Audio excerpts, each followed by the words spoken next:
ये जो केस मैं आज लेकर आया हूं, ये केस ज्यादा पुराना नहीं है।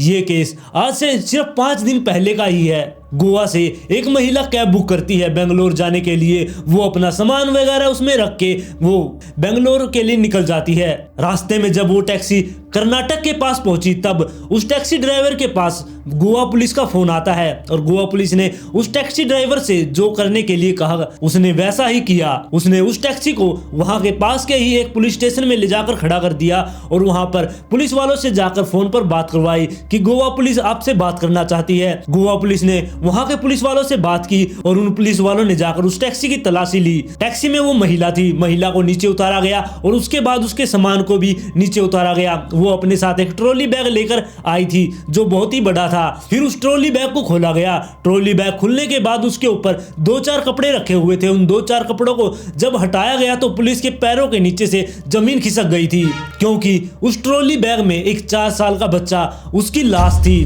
उसे मोड़ मार के कैसे ना कैसे करके उसके अंदर ठूस रखा था। तो ऐसा उस महिला ने क्यों किया और उसने अपने ही बच्चे को क्यों मार दिया और वो उसे मारकर कहां ले जा रही थी? आइए जानते हैं इस केस को पूरी तरह से। नमस्कार दोस्तों, मैं हूं अंकित और आज मैं फिर से हाजिर हूं आप सब लोगों के लिए एक और क्राइम स्टोरी लेकर। अगर आप इस चैनल पर नए हैं तो चैनल को सब्सक्राइब कर ले, वीडियो पसंद आए तो लाइक एंड शेयर जरूर करें। तो चलिए चलते हैं आज के एक और इंटरेस्टिंग एपिसोड पर।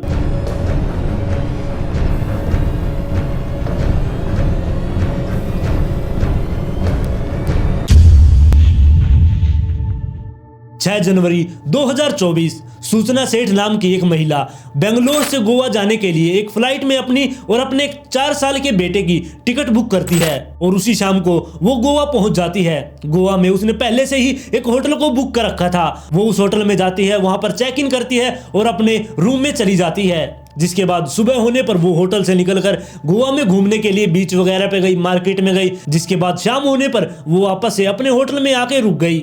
ऐसे करके 2 दिन बीत गए थे। 8 जनवरी की रात को उस महिला ने रिसेप्शन पे फोन करके उनसे कहा कि मुझे अर्जेंट बेंगलोर जाना है तो मुझे एक कैब बुक करवा दीजिए। रिसेप्शन वाले बंदे ने सूचना सेठ से कहा कि अगर आपको ज्यादा ही जल्दी है तो आप फ्लाइट से चली जाइए, कैब में तो 10 से 12 घंटे आपको लग जाएंगे। लेकिन उस महिला ने कहा कि नहीं, मुझे तो कैब में ही जाना है, आप प्लीज कैब बुक करवा दीजिए। तब रिसेप्शन वाले बंदे ने उसे कहा कि थोड़ी देर रुको, मैं फोन करके बताता हूँ। फिर रिसेप्शन वाले उस बंदे ने एक ड्राइवर को कॉल किया जो कई बार उस होटल से सवारियों को लेकर जाया करता। उस ड्राइवर का नाम जॉन रॉय डिसूजा था। उस बंदे ने डिसूजा के पास फोन किया और उससे कहा कि हमारे होटल में एक महिला है और वो रात को ही बेंगलोर जाना चाहती है, क्या तुम उस महिला को बेंगलोर तक छोड़ आओगे? डिसूजा ने कहा कि सफर बहुत ज्यादा लंबा है, मैं इस महिला को छोड़ तो आऊंगा लेकिन जब मैं वापस आऊंगा तो जरूरी नहीं है कि मुझे कोई बेंगलोर की कोई सवारी मिल जाए, इसलिए मैं 30,000 रुपए चार्ज करूंगा। 15,000 रुपए जाने के और 15,000 वहां से वापस खाली टैक्सी लेके आने के, और साथ में मैं एक को ड्राइवर को भी लेकर जाऊंगा क्योंकि बहुत लंबा सफर है, कहीं मेरे को रास्ते में नींद वगैरह ना आ जाए। अगर उन्हें ये बातें मंजूर है तो मैं जाने के लिए तैयार हूं। फिर रिसेप्शन वाला बंदा फोन काट कर सूचना सेठ को फोन मिलाता है और उनसे ये सारी बातें बताई। तब सूचना सेठ ने कहा कि जितने भी पैसे लगे मैं सारे दे दूंगी, आप बस कैब बुक करा दीजिए। फिर उसने दोबारा से डिसूजा को फोन किया और उसे कैब लेकर वहां पर बुला लिया। डिसूजा रात को 12 बजे होटल के नीचे कैब लेकर आ गया था। जिसके बाद रिसेप्शन वाले ने उस महिला को बता दिया कि कैब आ चुकी है, आप आ जाइए।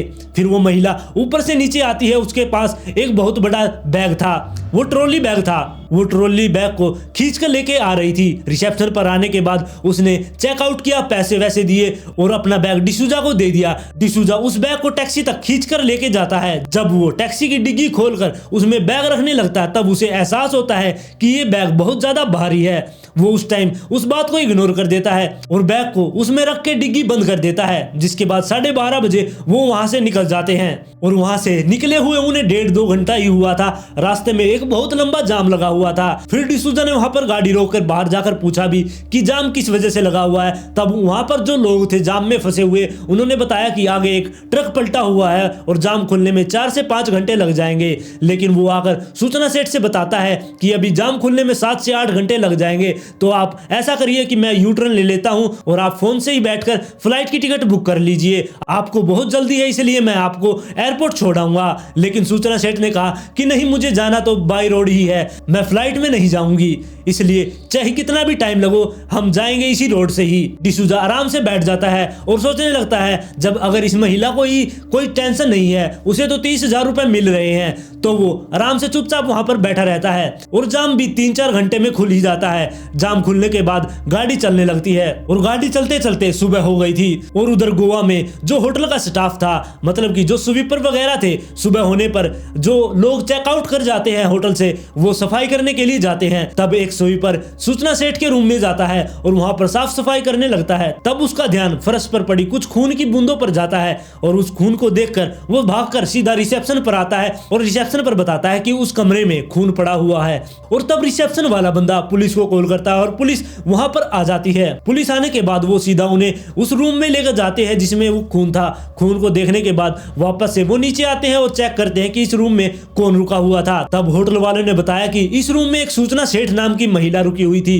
वो रात को 12-1 बजे यहाँ से चेकआउट करके निकल गई है। ये बात सुनकर पुलिस वाले थोड़ा चौंक गए थे, क्योंकि इतनी रात को कोई चेकआउट नहीं करता। और होटल वालों ने ये भी बताया था कि उन्होंने ही टैक्सी बुक करके दी थी।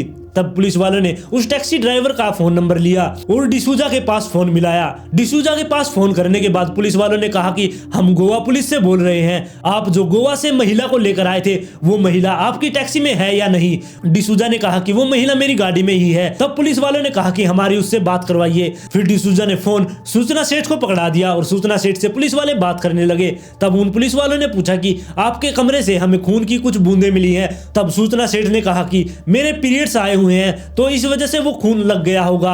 पुलिस वाले इस बात पर मान भी जाते हैं, क्योंकि उस तरफ से कोई भी रिएक्शन नहीं आ रहा था। उस महिला के चेहरे पर थोड़ी भी टेंशन नहीं थी, वो बिल्कुल बेधड़क होकर जवाब दे रही थी। लेकिन जो होटल का स्टाफ था उन्होंने एक बात और बताई पुलिस वालों को। उस बात को सुनकर पुलिस वाले थोड़ा चौंक भी गए थे, क्योंकि होटल वालों ने बताया कि जब ये महिला इस होटल में आई थी तब इसके साथ इसका 4 साल का बेटा था, लेकिन ये जब यहाँ से गई है तब ये अकेली गई है। तब पुलिस ने फोन पर ही सूचना सेठ से दोबारा से पूछा कि आप अपने बच्चे के साथ होटल में आई थी, लेकिन जब आप वापस गई तब आप अकेली ही गई, आपका बच्चा कहां पर है। तब सूचना सेठ ने बिना डरे दोबारा से जवाब दिया कि गोवा में मेरी एक फ्रेंड रहती है, उसके घर पर मैं अपने बच्चे को छोड़कर आई हूं और 2-4 दिन में वो वापस मेरे पास आ जाएगा। जिसके बाद पुलिस वालों ने उससे उस जगह का एड्रेस मांगा जहां पर उसका 4 साल का बच्चा है, और उस महिला ने बिना डरे पुलिस वालों को एक एड्रेस भी लिखवा दिया कि इस जगह पर मेरा बच्चा आपको मिल जाएगा। जिसके बाद पुलिस वाले फोन काट देते हैं और पुलिस वाले सोचते हैं कि ये महिला सच कह रही है, कोई टेंशन की बात नहीं है। लेकिन फिर भी पुलिस वालों का दिमाग तो पुलिस वालों का ही होता है। वो पुलिस इंस्पेक्टर अपने कांस्टेबल को वो एड्रेस देता है और उससे कहता है कि तुम उस जगह पर जाकर देखो कि वो 4 साल का बच्चा वहां पर है भी या नहीं। वो कांस्टेबल उस जगह पर जाता है, लेकिन जो उसने हाउस नंबर लिखवाया था वो हाउस नंबर वहां पर था ही नहीं। जिसके बाद वो कांस्टेबल वापस से अपने पुलिस स्टेशन में आता है और अपने सीनियर ऑफिसर को ये सारी बातें बताता है कि वहां पर तो कोई ऐसा घर ही नहीं है। और पुलिस वालों ने दोबारा से डिसूजा के पास फोन किया और डिसूजा से पूछा कि वो अब कहां है। तब तक डिसूजा कर्नाटक में एंटर हो चुका था और पुलिस वालों ने सीधा उससे अब यही कहा कि तुम उस महिला को कुछ भी नहीं बताना, जो हम कह रहे हैं तुम वैसा ही करो। और डिसूजा भी जो पुलिस वाले कह रहे थे वैसा ही करने लगा। पुलिस वालों ने कहा कि तुम्हारे आसपास जो सबसे नजदीक पुलिस स्टेशन है तुम वहां पर जाओ और वहां पर जाकर हमारी बात करवाओ और गाड़ी की चेकिंग करवाओ। ये बात कहकर पुलिस वाले ने फोन काट दिया। अब जो करना था वो डिसूजा ने करना था। डिसूजा अब कर्नाटक में था और वहां पर जितने भी बोर्ड आ रहे थे वो सारे कन्नड़ लैंग्वेज में थे। उसे कुछ भी समझ नहीं आ रहा था कि वो पुलिस स्टेशन कैसे जाए। तब उसने गूगल का सहारा लिया। गूगल मैप पर वो पुलिस स्टेशन सर्च करता है, लेकिन वो सबसे पास वाला पुलिस स्टेशन भी कम से कम 150 किलोमीटर दूर दिखाता है। जिसके बाद डिसूजा अपना थोड़ा दिमाग लगाता है और 4 लाइन से हटकर वो सर्विस लाइन की तरफ गाड़ी को उतार लेता है और एक होटल के सामने गाड़ी को रोक देता है। सूचना सेठ उससे पूछती भी है कि तुमने 4 लाइन से गाड़ी उतार कर सर्विस लाइन में क्यों ले आए और यहाँ पर क्यों रोकी है। तब डिसूजा ने कहा कि मुझे वॉशरूम जाना है और वॉशरूम के लिए वो भागकर उस होटल के अंदर चला गया। होटल में जाते ही उसने सबसे पहले वहां पर जो भी बंदा मिला उससे पूछा कि यहाँ पर आसपास कोई पुलिस स्टेशन है क्या। तब उस आदमी ने बताया कि यहाँ से सिर्फ 500 मीटर की दूरी पर ही एक आई मंगला नाम का पुलिस स्टेशन है। जिसके बाद डिसूजा वहीं से गोवा पुलिस को फोन करता है और बताता है कि मैं जहां पर खड़ा हूं यहाँ से 500 मीटर दूर पर एक पुलिस स्टेशन है और मैं वहीं पर जा रहा हूं गाड़ी को लेकर। आप फोन पर ही रहना, आप फोन मत काटना, वरना मुझे फोन करने का टाइम नहीं मिलेगा। वो फोन कॉल चालू ही रखते हैं और डिसूजा होटल से बाहर निकलता है और गाड़ी गाड़ी में जाकर बैठता है और गाड़ी को लेकर सीधा उस पुलिस स्टेशन की तरफ चला जाता है और पुलिस स्टेशन के बाहर वो गाड़ी को रोक देता है और गाड़ी से उतर जाता है। जब डिसूजा गाड़ी से उतरा तब सूचना सेठ ने देखा कि वो पुलिस स्टेशन के आगे गाड़ी रोककर नीचे उतर गया है। तब भी सूचना सेठ के चेहरे पर कोई भी टेंशन नजर नहीं आ रही थी। उसने डिसूजा से पूछा भी कि तुम यहाँ पर क्यों रुके हो। डिसूजा ने कहा कि हम दूसरे स्टेट में आ गए हैं, मुझे कुछ कागज वगैरह बनवाने इसलिए मैं यहाँ पर आया हूँ। सूचना सेठ उसे कह देती है कि तुम जाकर बनवा लो। वो अंदर जाता है और पुलिस स्टेशन पर जो भी सबसे पहले पुलिस वाला मिलता है उसकी गोवा पुलिस वालों से बात करवा देता है। गोवा पुलिस वालों ने उनसे कहा कि हम गोवा पुलिस से बोल रहे हैं और ऐसे ऐसे ये एक ड्राइवर है, इसकी गाड़ी में एक महिला बैठी है, आप जाकर उस महिला के बैग वगैरह चेक कीजिए। जिसके बाद उस पुलिस स्टेशन के स्टाफ के लोग, महिला कांस्टेबल वगैरह वहां पर गाड़ी के पास आ जाते हैं और गाड़ी को चेक करने लगते हैं। महिला को भी नीचे उतारा जाता है और पीछे से उस बैग को भी नीचे उतारा जाता है। जिसके बाद उस बैग को खोलकर देखा जाता है। बैग खोलने के बाद ऊपर 4-5 कपड़े रखे हुए थे। उन 4-5 कपड़ों को हटाकर जब देखा गया तो एक 4 साल का मासूम मोड़ के उसके अंदर ठूस रखा था। यह देखकर पुलिस वाले भी चौंक गए थे, उनके पैरों के नीचे से जमीन खिसक गई। फिर उन्होंने दोबारा से गोवा पुलिस को फोन किया और ये सारी बातें बताई और गोवा पुलिस ने उनसे कहा कि आप इस बच्चे की डेड बॉडी को तो मोर्चरी भेज दीजिए पोस्टमार्टम के लिए और इस महिला को आप पकड़ के रखिए तब तक कि हम यहाँ पर आकर आपसे ये महिला ले ना जाए। और गोवा पुलिस जब वहां पर पहुंची और उस महिला को लेकर अपने साथ वापस गई और गोवा जाने के बाद उस महिला से जब पूछताछ की तब पता चला कि उसने इस बच्चे को क्यों मारा। उसने बताया कि वो कोलकाता की रहने वाली है और उसका नाम सूचना सेठ है और उसके पति का नाम वेंकट रमन है और उन दोनों ने 2010 में लव मैरिज की थी। लव मैरिज करने के बाद वो दोनों बेंगलोर आ गए थे और पहले तो उन दोनों ने मिलकर एक कंपनी बनाई और उस कंपनी में वो साथ में काम किया करते और 2019 में उनको एक बच्चा हुआ और 2020 में जब लॉकडाउन लग गया तब उन दोनों की लड़ाइयाँ होनी शुरू हो गई और लड़ाई इतनी ज्यादा बढ़ गई कि वो दोनों एक दूसरे से अलग होकर रहने लगे थे। और फिर अगस्त 2022 में सूचना सेठ जाकर पुलिस स्टेशन में ये रिपोर्ट लिखवा देती है कि उसका पति उसको टॉर्चर वगैरह करता है, उसे उससे तलाक चाहिए। फिर ये मामला कोर्ट में जाता है और कोर्ट में ये केस घूमता रहता है और कोर्ट में उन दोनों का तलाक हो जाता है। तलाक होने के बाद वो दोनों अलग अलग रहने लग जाते हैं और सूचना सेठ ने कोर्ट में ये एप्लीकेशन भी लगा रखी थी कि उसका पति उनको महीने के 2.5 लाख रुपए दे उनकी जेब खर्च के लिए। लेकिन जज ने 2.5 लाख की जगह 20,000 रुपए ही महीने की उनको जेब खर्च के लिए देने के लिए कहा और उसका पति 20,000 रुपए उन्हें देने भी लगा था। लेकिन सूचना अपने पति को अपने बच्चे से मिलने नहीं दिया करती, इसलिए उसका पति भी कोर्ट में जाता है और कोर्ट में एप्लीकेशन लगाता है कि उसके बच्चे को भी उससे मिलने का पूरा हक है। इस बात पर अदालत भी अपना फैसला देती है और उसे कहा जाता है कि वो महीने में 4 बार अपने बच्चे से मिल सकता है, मतलब कि हर संडे वो अपने बच्चे से मिल सकता है। लेकिन सूचना सेठ ये नहीं चाहती थी कि वो अपने बच्चे से कभी मिले और ये सारा फैसला नवंबर 2023 के एंड तक आया था, जिसके बाद सूचना सेठ अपने बच्चे से उसको मिलने नहीं दिया करती। फिर जब पहला संडे आया तब वेंकट रमन अपने वकील को लेकर सूचना सेठ के घर पर जाता है और उससे कहता है कि मुझे अपने बच्चे से मिलना है, लेकिन सूचना सेठ उससे अपने बच्चे से नहीं मिलने देती।